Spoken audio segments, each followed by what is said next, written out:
Hello, everybody, and welcome to the Zone Live. We're gearing up for Week 4 of the Texas high school football season. It's been a good one so far. I'm Hayden Henry. I'm Brandon Ogden.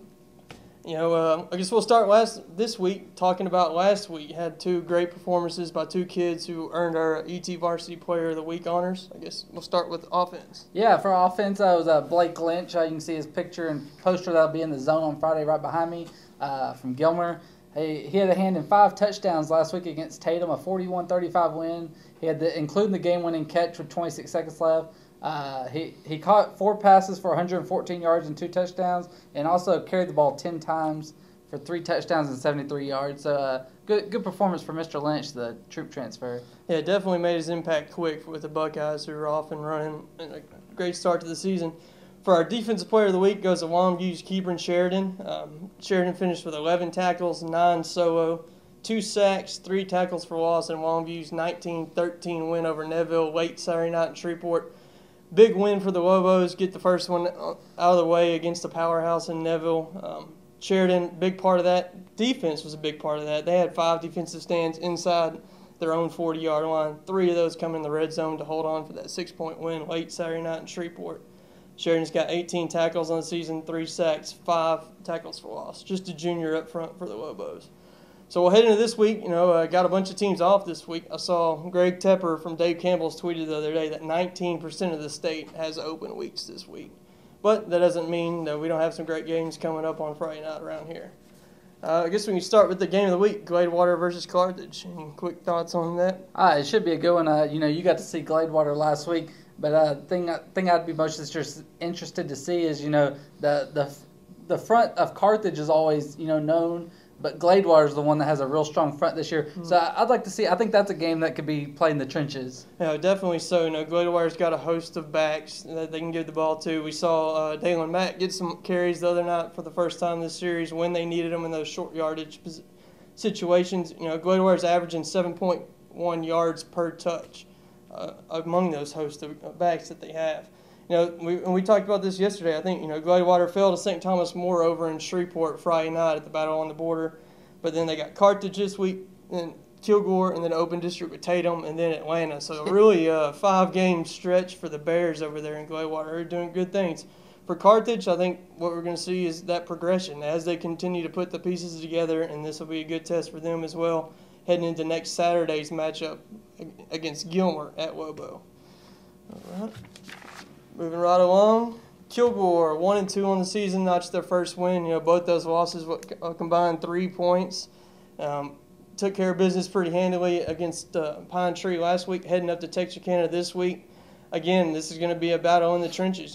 Kilgore ground and pound the ball. Texas High, young team, 0-2 on the year, got a solid defensive front that could give Kilgore some tests.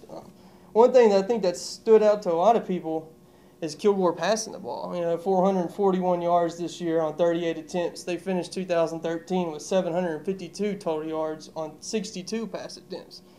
Tight end Jared Wood's a big part of that, 28.3 yards per catch. Kevin Justice returned last week. That 0-2 start's probably pretty far in the rearview mirror for Kilgore. Yeah, when I covered Kilgore a couple weeks ago, they're not going to throw it a lot, but when they do, they pick their spots, and they make sure to catch the defense. And the defenses are so geared up for Kilgore to run it that when they want to pass, they have some openings. And there's going to be a lot of great running backs in this game. You got Thomas Kidd from Javon Thomas from Texas High, and then you got Kevin Justice and Ja'Coria Smith from Kilgore. So should be a lot of good talent in this game. Be a good one Friday night in Texarkana. Moving right along. Spring Hill back at home against a good 3-0 Canton team. The Panthers are going to be without quarterback Garrett Plumley, who was injured last week in the overtime loss to White Oak. Facing Canton team with Chandler Elan making them go. Well, I was looking at Spring Hill's schedule early on. Their first loss, Winsboro. That's their only losses to Spring Hill. Then Spring Hill played Van, who's 3-0. They played White Oak, who's 3-0. Now they got Canton, who's 3-0. Like everybody that Spring Hill's, but they've played a really tough schedule. So this is going to be another one tough for Spring Hill. All right, moving right along to White Oak, 3-0. 2 state-ranked teams going against with Tenahawk. Yeah, and I just went to White Oak earlier today, and you know they're really excited. They lost most of their offense. Oh, they lost all their offense from last year, and only returned 3 starters on defense. But their offense hasn't missed a beat. Quarterback Cordell Smith and running back Zach Rowe. You know they've filled in nicely, and the Roughnecks, they got a tough test against Tenaha though. Right. We'll go to Tatum, Liberty Iowa. Tatum, last week they're coming off a tough loss. They were down 27-7 at halftime against Gilmer, but they fought back and tied it at the end, and just lost in the final seconds against Gilmer. Liberty Iowa is a team that also played Gilmer in the opener, and you got to see them kind of what they're made of. But Tatum last week got starting quarterback J.D. Taylor back, and he made a big impact in that loss to Gilmer. Liberty Iowa, was impressive in spots. Definitely had the talent on the field. Gilmer scored on the second snap from scrimmage, and that kind of set the ball in motion on that for Liberty Iowa. Really couldn't grab their bearings. First game of the season, 2 snaps in, and they're already in a hole like that. So could be a good game up in Texarkana as well.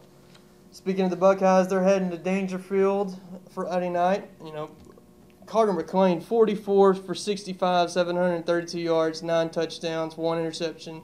Blake Lynch, Chris Boyd, Chase Tate, DeMarco Boyd. It just keeps going on and on for the Buckeyes.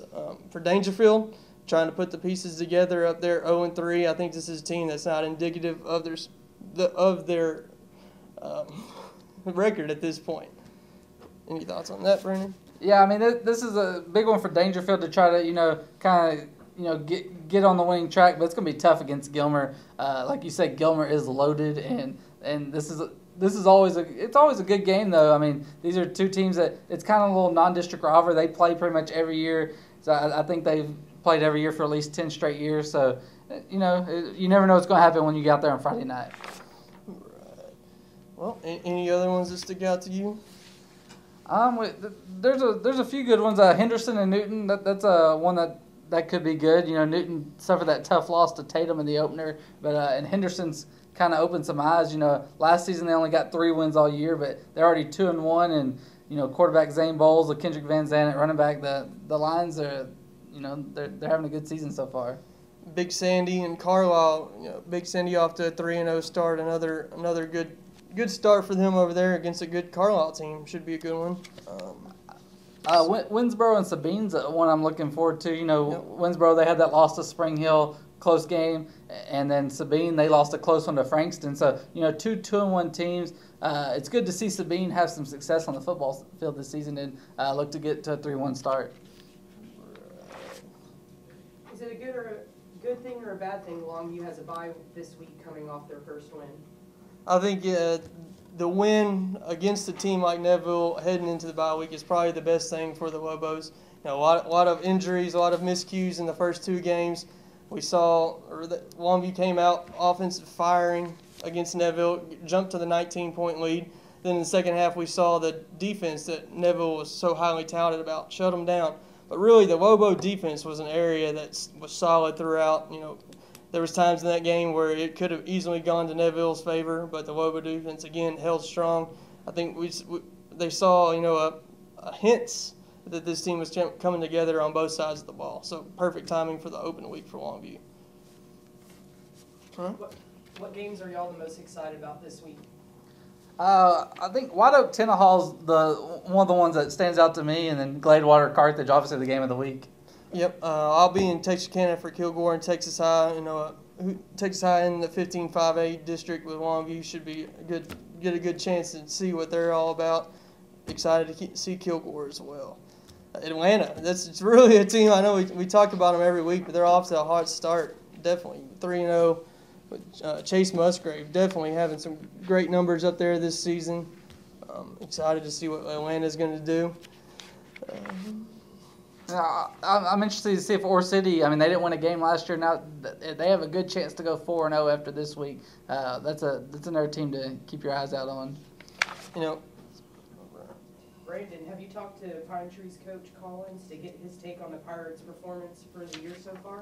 I have not. I talked to him after the opening week, and I actually spoke to him today, but it wasn't about anything in particular. But so I haven't had a chance to talk to him since after the first week. So. All right.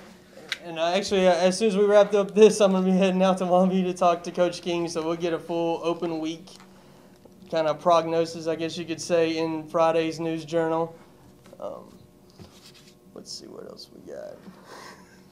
Trinity School of Texas, 3-0. Hosting Karnak under the lights Friday night here in Longview. A little private school action. Yeah, and I went out to Trinity School last week, and they're really excited for their 3-0 start, and they should go They have a chance to go 4-0 again, after this week. 1 minute. All right. Well, like I said, 19% of the state is off this week. Next week, we'll see all these teams getting into district action. Really set the stage for heading into the postseason. And, it's been a pretty up and down preseason or non-district schedule, you could say, for a lot of teams. Yeah, and this is the final week of non-district for a lot of teams. So there'll still be some non-district games, but next week we get into district games. Check out this week's zone. We got standings.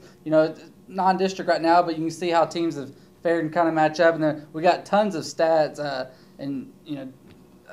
there's tons of stat leaders in there. So. Yeah, speaking of that, I was just looking through that, and we got to give props to our boss, Jack Stowler, for going through there and compiling all those. That's a huge list of stats from all over East Texas, from Texarkana, I think down to Center was in there, White House is in there, Carthage. So go check that out. That'll be in the zone on Friday.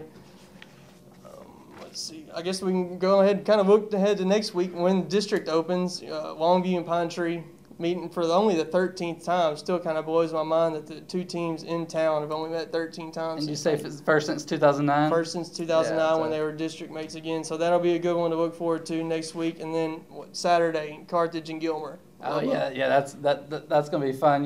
When you say Carthage and Gilmer, that speaks East Texas football. So you get those two teams here in Longview. That's going to be the one you can't miss. Saturday night, nothing else going on. We'll see you at Lobo Stadium. And speaking of Saturday night games, this weekend there's a good Saturday night game at Lobo. Hughes Springs and Jefferson was one we didn't talk about, but that should be a really good one this Saturday. The game of the week at Lobo Stadium. Hughes Springs has a good host of running backs, and Jefferson 3-0 start with a really good defense. So, if you don't have anything to do Saturday night, I'd make your way out to Lobo Stadium. And there's a game at Lobo Stadium tomorrow night too.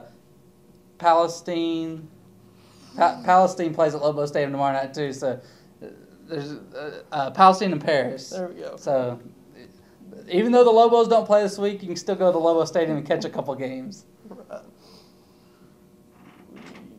All right. Thanks again for tuning in. We'll be back next week, same time, same place. See you out there.